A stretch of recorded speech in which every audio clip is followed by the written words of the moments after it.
विभिन्न एजेंसियों द्वारा जारी किए गए एग्जिट पोल में भाजपा को प्रचंड बहुमत के आकलन से घबराए समाजवादी वोटिंग मशीनों का पिटारा खोलने से पहले ही चुनावी सिस्टम पर सवाल खड़ा करने में लग गए हैं। समाजवादी लीडर एक तरफ ज्यादातर मीडिया समूहों पर सत्तारूढ़ भाजपा से मिलीभगत के आरोप लगा रहे हैं, वहीं निर्वाचन आयोग और जिलों में तैनात निर्वाचन मजिस्ट्रेटों की भूमिका पर भी बगैर किसी प्रमाण के अजब गजब आरोप लगाकर सुप्रीम कोर्ट की निगरानी में मतगणना कराने की मांग उठा रहे हैं। मतगणना से एक दिन पहले बरेली में समाजवादी पार्टी के प्रत्याशी एवं पूर्व सांसद प्रवीण सिंह ऐरन सपा नेताओं के साथ मीडिया के सामने आए और खुले मंच से ऐसे बयान जारी किए कि उन्हें सुनकर हैरान परेशान समाजवादियों की घबराहट का अंदाजा बखूबी लगाया जा सकता है। बेहद तनाव में नजर आ रहे प्रवीण सिंह ऐरन ने चुनाव आयोग और प्रशासन की भूमिका को लेकर क्या कुछ नहीं कहा, आप खुद सुनिए उनकी जुबानी। लोकतंत्र पे एक के बाद एक हमला हो रहा है और अब तक तो लोकतंत्र की जान जो है स्वतंत्र और निष्पक्ष चुनाव, उसके ऊपर एक गंभीर हमला दिखाई पड़ रहा है। जब भाजपा ने देखा कि उनकी मीटिंगें, बड़े नेताओं ने, मोदी जी ने, अमित शाह जी ने देखा कि उनकी मीटिंगें एक के बाद पब्लिक रैली फेल हो रही हैं, जितने भी गांव-गांव से लोग हैं, खाली कुर्सियों की लाइन लगी हुई है, तो फिर उन्होंने मजबूरी में उन्हें रैली करके, भीड़ के जगह शोभा यात्रा या जो रोड शो करके करना पड़ा। जब उन्होंने मतदान की बात, जो स्थिति उन्हें मिली सूचना से, जो हमें ऐसा बताया गया, हमें ऐसी जानकारी मिली है कि इंटेलिजेंस ब्यूरो के सूत्रों ने मोदी जी को, अमित शाह जी को और भारतीय जनता पार्टी के दूसरे नेताओं को ये बताया जब कि ये पोलिंग स्टेशन पे ये स्थिति है, तब फिर एक बड़ी साजिश तैयार की गई और एग्जिट पोल का एक वो करा गया। तो जो मोदी जी के मित्र हैं, उन मित्रों ने, पूंजीपति मित्रों ने, जिन्होंने उन एग्जिट एजेंसीज़ को हायर किया था, जो एग्जिट पोल करने वाली एजेंसीज़ हैं, और उनके जो अपने चैनल हैं, जो उनका मालिकाना हक 100% मोदी जी के उन मित्रों पे, अडानी अंबानी के पास है। लगभग 66 चैनल और 66 मीडिया के जो सोर्स हैं, तो उनके लोगों को जो है दबाव डाला गया। उनके जो निर्णायक मंडल के जो स्वतंत्र पत्रकार लोग हैं, जो गांव-गांव तक फैले हुए थे,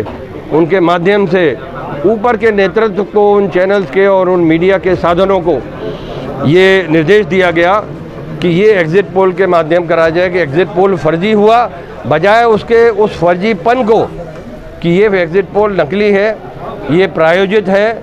और भाजपा को फ़ायदा पहुंचाने के लिए, भाजपा को बेईमानी करने का अवसर मिल सके। तो असली खेल ये एग्जिट पोल नहीं है। एग्जिट पोल ये है कि एग्जिट पोल के दहाने से ये जस्टिफाई करना है कि वो जो धांधली करेंगे, क्योंकि आप जानते हैं अगर एक बार धांधली, अगर रिटर्निंग अफसर के माध्यम से सर्टिफिकेट दे दिया गया, तो उसके बाद फिर 3 साल आप अप्लाई कोर्ट में केस लड़ते रहिए, 4 साल तक जो है केस निश्चित नहीं होते। तो हम तो माननीय सुप्रीम कोर्ट से भी अनुरोध करेंगे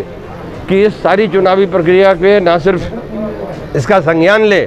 सो मोटो इसका कॉग्निजेंस लें, और कॉग्निजेंस लेने के बाद में इसके संबंध में जो वो उचित समझें, जो वो न्याय के हित में, राष्ट्र के हित में और लोकतंत्र के और संविधान के अनुसार जो प्रदत्त सिद्धांत हैं, जो प्रावधान है, उसके अनुसार वो एक अपना फैसला दें और दिशा निर्देश दें, ताकि ये बेईमानी की जो प्रक्रिया पे तुरंत रोका जा सके। और हम आभारी हैं माननीय सुप्रीम कोर्ट के कि उन्होंने एक इसका संज्ञान भी लिया और शुरुआत कुछ करी थी दिशा निर्देश की, लेकिन उसके बाद की आगे की स्थिति की हमें पूरी जानकारी नहीं है कि वो निर्देश हुए क्या हैं, उसका क्या ज़मीन पे क्या स्तर हो रहा है व्यवहारिक रूप से, प्रैक्टिकल रूप से, what is the impact of that direction of the honourable Supreme Court, that is not known to us. So इसलिए हम ये चाहते हैं कि पब्लिक डोमेन में ये सारी बातें आएँ और चुनाव की जो गिनती का प्रक्रिया है, इसको आगे बढ़ाया जाए। जब तक ये निश्चिंत ना हो जाए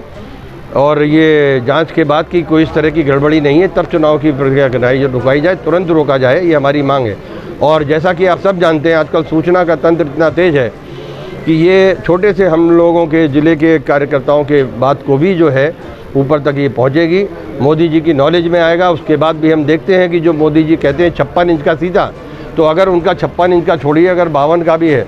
तो वो इस चुनाव को दोबारा करा लें, उसकी गिनती को स्वतंत्र निष्पक्ष कर दें, ऑनलाइन कर दें। हमारी समझ में नहीं आ रहा है कि जनता से छुपाना क्या, चुनाव की सारी गिनती की प्रक्रिया को ऑनलाइन करना चाहिए, इंस्टेंट करना चाहिए। गिनती को ऑनलाइन एक एक गिनती का पोर्टल पे और डालना चाहिए। इनका एक सॉफ्टवेयर है जो जिसका पोर्टल है, उस पोर्टल पे फौरन पोस्ट होना चाहिए। इसमें देरी किस बात की? चुनाव आयोग इस बात को, जो वोट गिने जा चुके हैं, रिटर्निंग अफसर को पूरी पावर है संविधान के अंतर्गत और चुनाव आयोग के निर्देशों के अंतर्गत। रिटर्निंग अफसर जो कि जिलाधिकारी होता है, उसको पूरी पावर है कि वो जो चुनाव का नतीजे आए, जो गिनती पहले चरण दूसरे चरण की हो, वो गिनती होते जाए। ये पहले चरण के बाद दूसरी गिनती के लिए चुनाव आयोग की हरी झंडी की क्या ज़रूरत है?